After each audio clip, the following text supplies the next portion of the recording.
شعرا قرآن میں خوش آمدید۔ ہماری آج کی تھیم ہے سنت اللہ اور اس میں ہمارا ٹاپک ہے عبادت۔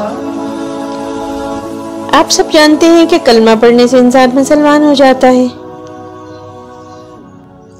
اللہ کے قانون، اللہ کی سنت، اللہ کے طریقے کے مطابق مسلمان کون ہے؟ کیا صرف کلمہ پڑھنا ہی کافی ہے مسلمان ہونے کے لیے؟ نہیں، بلکہ ہم سب جانتے ہیں کہ اللہ کے نبی حضرت محمد صلی اللہ علیہ وسلم نے ہمیں 5 باتوں پر ایمان لانے کی تعلیم دی ہے۔ اس بات کی تعلیم کہ اللہ ایک ہے اور ہمیں اس سے بن دیکھے ڈرنا ہے۔ اس ہم ایمان بالغیب بھی کہتے ہیں۔ اللہ کے فرشتوں پر ایمان، اللہ کی کتابوں پر ایمان، خاص طور پر قرآن مجید پر جو کہ ہماری آخری کتاب ہے، اور اس کو مکمل اور آخری کتاب سمجھنا، خدا کے رسولوں پر اور بالخصوص پیارے نبی صلی اللہ علیہ وسلم کو آخری نبی سمجھنا، اور آخرت پر ایمان۔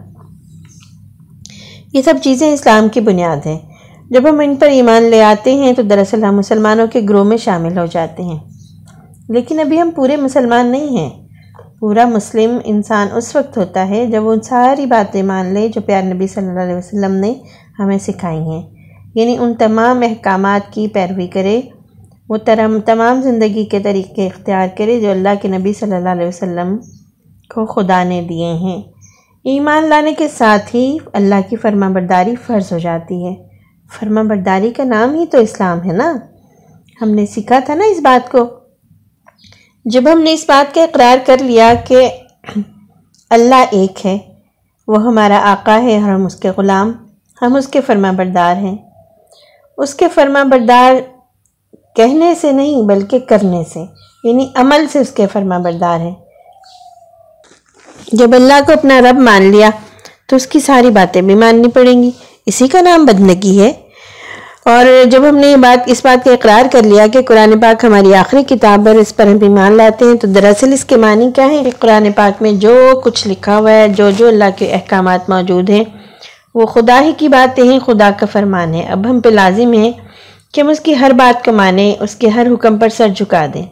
پھر ہم نے یہ بھی اقرار کر لیا کہ حضرت محمد صلی اللہ علیہ وسلم اللہ کے آخری رسول ہیں، اور جو ہدایت وہ لے کر آئے وہ مکمل ہے اور ہمیں اس پر عمل کرنا ہے۔ یہ دراصل اس بات کا اقرار ہے کہ پیارے نبی جس چیز کا حکم دیتے ہیں وہ ہم نے کرنی ہے، اور وہ خدا کی طرف سے ہے، اور ہم اس بات کا اقرار کرتے ہیں کہ ہم پیارے نبی صلی اللہ علیہ وسلم کی ساری باتیں مانیں گے، کیونکہ ان کو یہ حکم اللہ نے دی۔ تو چلے آئیں دیکھتے ہیں کہ پیارے نبی صلی اللہ علیہ وسلم کو اللہ تعالیٰ نے زندگی بسر کرنے کا کیا طریقہ سکھایا، کن چیزوں پر عمل کرنے کا حکم دیا اور کن چیزوں سے منع کیا۔ پیارے بچوں، جب ہم یہ بات مان لیتے ہیں کہ اللہ ہمارا معبود ہے، ہمارا حکمران ہے، ہمارا بادشاہ ہے، اور ہم اس کی فرما برداری کریں گے، وہ جو کچھ کہے گا ہم کریں گے۔ دن بھر میں جتنے کام کرنے ہیں اللہ کی مرضی کے مطابق کرنے ہیں، ایک دوسرے سے باتیں کرنی ہیں، کچھ لینا ہے، کچھ دینا ہے، کچھ خریدنا ہے، اپنے گھر میں ماں باپ بہن بھائیوں کے ساتھ وقت گزارنا ہے، دوستوں کے ساتھ عزیزوں کے ساتھ جانا ہے، گھر سے باہر نکلنا ہے، سودا سلف لانا ہے، چیزیں خریدنی ہیں، یا نماز پڑھنے جانا ہے، اسکول جانا ہے، جس سے بات چیت کرنی ہے اچھے اخلاق سے کرنی ہے، جھوٹ نہیں بولنا، غیبت نہیں کرنی، کسی کو دھوکہ نہیں دینا۔ اگر یہ سب اس طرح سمجھ کے کرنا کہ چونکہ اللہ نے ایسا کرنے کا حکم دیا اس لیے ہم ایسا اچھا کر رہے ہیں، اور تو دراصل ساری ہی زندگی ہماری عبادت میں گزری۔ اگر ہم نے کسی غریب کی مدد کی، کسی کو کھانا کھلایا، کسی بیمار کی عیادت کی، کسی دوست کا خیال رکھا، کسی کو ضرورت کے وقت کوئی چیز دی، اور اس میں ہم نے یہ اس لیے نہیں دی کہ اس میں کوئی ہمیں اچھا سمجھے، کوئی ہماری تعریف کرے، بلکہ اس لیے کیا یہ سب کہ اللہ تعالیٰ ہم سے راضی ہو جائے، تو یہ سب کی سب عبادت ہے۔ حتیٰ کہ کھانا پینا، چلنا پھرنا، سونا جاگنا، بات چیت کرنا، ہوم ورک کرنا، اسکول جانا، سبق یاد کرنا، یہ سب کا سب کیا ہوا؟ چھوٹی بہنوں کا خیال رکھنا، امی جان کی مدد کر دینا، یہ سب کیا ہے؟ اگر یہ سب کچھ ہم نے اللہ تعالیٰ کو خوش کرنے کے لیے کیا تو یہ سب کا سب عبادت ہے۔ چلیں دیکھتے ہیں عبادت اصل میں ہے کیا۔ آپ کہیں گے عبادت تو نماز پڑھنا ہے، روزہ رکھنا ہے، زکوٰۃ دینا ہے، حج کرنا ہے۔ جی بالکل، یہ عبادت ہے۔ دراصل بچوں، اسلام میں چند عبادتیں اس لیے فرض کی گئیں کہ اسے ایک بڑی عبادت کے لیے تیار کریں۔ یوں سمجھیں کہ یہ عبادتیں ایک ٹریننگ کورس ہیں۔ کیسے؟ جیسے دن بھر میں اللہ تعالیٰ ہمیں 5 وقت نماز کے لیے اپنے پاس بلاتے ہیں نا، تو 5 وقت ہمیں اس بات کی یاد دہانی کرا دیتے ہیں کہ اللہ ہمارا رب ہے، ہم نے اس کے سوا کسی اور کی بات نہیں ماننی، ہم نے اسی سے مدد مانگنی ہے، ہم نے اسی سے سیدھا راستہ مانگنا ہے، اور جو کام اس نے ہمیں کرنے کو کہے ہم وہ سب کریں اور ان سے بچ جائیں جو اس کو ناپسند ہے۔ یہ ٹریننگ دن میں نماز کے ذریعے اللہ تعالیٰ 5 دفعہ ہمیں دیتے ہیں، اور ایک نماز سے دوسری نماز کے دوران دن بھر میں جو ہم نے کام کرنے ہوتے ہیں نا، ایک دوسرے سے بات چیت کرنی ہے، ایک دوسرے سے لین دین کرنا ہے، اس میں ہمیں یہ یاد رہے تاکہ کہ ہم نے جھوٹ نہیں بولنا، ہم نے غیبت نہیں کرنی، ہم نے کسی کو دھوکہ نہیں دینا، ہم نے کسی سے بدتمیزی نہیں کرنی، کسی کو اپنے ہاتھ اور زبان سے نقصان نہیں پہنچانا، کوئی ایسا کام نہیں کرنا جس سے اللہ نے منع کر دیا، چوری نہیں کرنی، دھوکہ نہیں دینا، ہے نا۔ تو 2 نمازوں کے درمیانی اوقات میں یہ بات ہمیں یاد رہے نا کہ دوبارہ اللہ تعالیٰ سے ملنے کے لیے جانا ہے اگلی نماز میں، اللہ سے ملاقات کا وقت آنے والا ہے، تو لہٰذا میں یہ غلط کام نہ کروں۔ یہ ٹریننگ نماز ہمیں دیتی ہے، ٹھیک ہے۔ پھر روزہ ہمیں ٹریننگ دیتا ہے کہ ہم اپنی دل کی باتوں کو، اپنی مرضی کو اللہ کی مرضی بنا دیں۔ اگر اللہ تعالیٰ دیکھیں جائز اور حلال بات سے بھی ہمیں کسی خاص وقت کے لیے روک دینا، کھانا کھانا حلال ہے نا، کھانا کھانا پسندیدہ ہے، سب کا دل چاہتا ہے کھانا کھانے کو، ہم حلال ہی تو کھاتے ہیں الحمدللہ۔ ہمارے بابا جو ہمارے لیے لے کر آتے ہیں وہ ساری اچھی چیزیں ہوتی ہیں، تو اللہ تعالیٰ نے کہا اذان ہو گئی رک جاؤ، ہم رک گئے۔ روزے نے ہمیں کس بات کی ٹریننگ دی کہ اللہ نے جب جو کہا بس ویسے ہی مان لینا ہے۔ اب دیکھیں کوئی دیکھ رہا ہو یا نہ دیکھ رہا ہو، ہم چپ کے بھی نہیں کھاتے نا روزے میں، کیونکہ ہمیں پتہ ہے ہمارا روزہ ٹوٹ جائے گا۔ تو روزہ ہمیں کس بات کی ٹریننگ دیتا ہے کہ بن دیکھے ہم اللہ سے ڈریں۔ اللہ تعالیٰ ہر جگہ ہے، وہ ہر وقت ہمیں دیکھ رہا ہے، اسی لیے ہم نے چھپ کے تو کہیں ادھر ادھر ہو کے، پردے کے پیچھے چھپ کے، کمرے میں چھپ کے، کچن کے دروازے کے پیچھے چھپ کے ہم کچھ نہیں کھاتے۔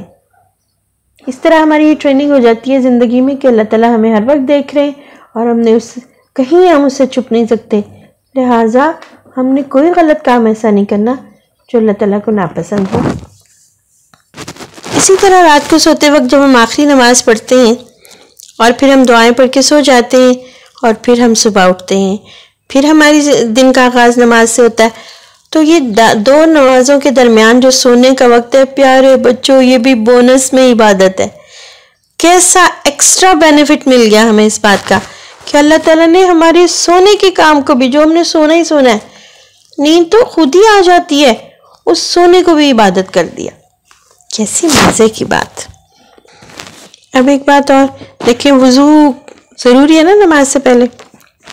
اب وضو ہم کیسے کرتے ہیں؟ جیسے پیارے نبی صلی اللہ علیہ وسلم نے سکھایا۔ نماز میں ہم کیا کیا چیزیں پڑھتے ہیں، کیا کیا دعائیں پڑھتے ہیں، وہ سب جو پیارے نبی صلی اللہ علیہ وسلم نے ہمیں سکھائی۔ ہم ایسے تو نہیں کرتے نا کہ ہم نماز پڑھنے کھڑے ہو جائیں اور اس میں کوئی پوئم پڑھنا شروع کر دیں، کوئی ترانہ پڑھنا شروع کر دیں، یا ویسے ہی گٹ پٹ شروع کر دیں، کیونکہ ہمیں پتہ ہے اللہ تعالیٰ سن رہے ہیں، اللہ تعالیٰ دیکھ رہے ہیں، وہ ہمارے دل والی بات بھی جانتے ہیں، اس لیے ہم ایسا نہیں کر سکتے۔ تو خاموشی کے ساتھ بھی جو ہم پڑھ رہے ہوتے ہیں نا، چپکے سے، اللہ تعالیٰ اسے بھی سن رہے ہوتے ہیں۔ نماز میں کوئی اور ہمیں دیکھ رہا ہو یا نہ دیکھ رہا ہو، کسی کو اس بات کا پتہ ہو یا نہ پتہ ہو کہ ہمارا وضو ہے یا نہیں ہے، اور ہم نماز میں کیا پڑھ رہے ہیں، ہمیں اس بات کا یقین ہے کہ اللہ کو پتہ ہے۔ تو نماز بھی اس بات کی پھر ہماری ٹریننگ کر رہی ہے کہ اللہ تعالیٰ ہمیں ہر وقت دیکھ رہے ہیں۔ اور پھر ایک بات اور، ضروری سے ضروری کام چھوڑ کے ہم نماز پڑھتے ہیں، کیونکہ ہمیں پتہ ہے کہ یہ نماز کا وقت ہے اور ہم نے پڑھنی ہے۔ صبح سردی کے وقت بھی پڑھتے ہیں، گرمیوں کی دوپہر میں بھی پڑھتے ہیں، شام کو کوئی مزے کا کام ہو رہا ہو اس کو چھوڑ کے بھی پڑھتے ہیں، اور پتہ ہے شادی میں بھی تو پڑھتے ہیں نا، جب ساری گیدرنگ اتنی ساری ہو، اچھے بچے تو کہیں پہ بھی نماز نہیں چھوڑتے۔ کیوں؟ اس لیے کہ ہمیں پتہ ہے کہ ایک دن ہم نے اللہ تعالیٰ کے پاس حاضر ہونا ہے اس دنیا سے۔ جب ہماری زندگی ختم ہو جائے گی، ہم فوت ہو جائیں گے، تو ایک نئی زندگی ملے گی دوسری دنیا میں، ہمیشہ ہمیشہ کی زندگی۔ اور وہ کس کی کامیاب زندگی ہوگی؟ جنہوں نے اس دنیا میں اللہ کو اپنا رب مانا اور اس کی ساری باتیں مانی۔ اللہ کی بات ماننا، اللہ کی مرضی کے مطابق زندگی گزارنا ہی عبادت ہے۔ آج کے سبق سے ہمیں کیا سمجھ میں آیا؟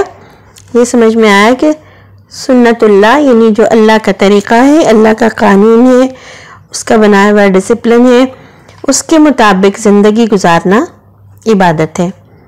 ہم انشاءاللہ کوشش کریں گے کہ ہم اللہ کی مرضی کے مطابق اپنی ساری زندگی گزار سکیں، ہر وہ کام خوشی سے کریں گے جس کا کرنے کا اللہ نے حکم دیا، اور اس طریقے سے کریں گے جو طریقہ ہمیں پیارے نبی صلی اللہ علیہ وسلم نے سکھایا، اور ہر اس کام سے بچنے کی پوری کوشش کریں گے جو اللہ کو ناپسند ہے، اور بچنے کے لیے کون سے طریقے اختیار کریں گے جو پیارے نبی صلی اللہ علیہ وسلم نے ہمیں سکھائے۔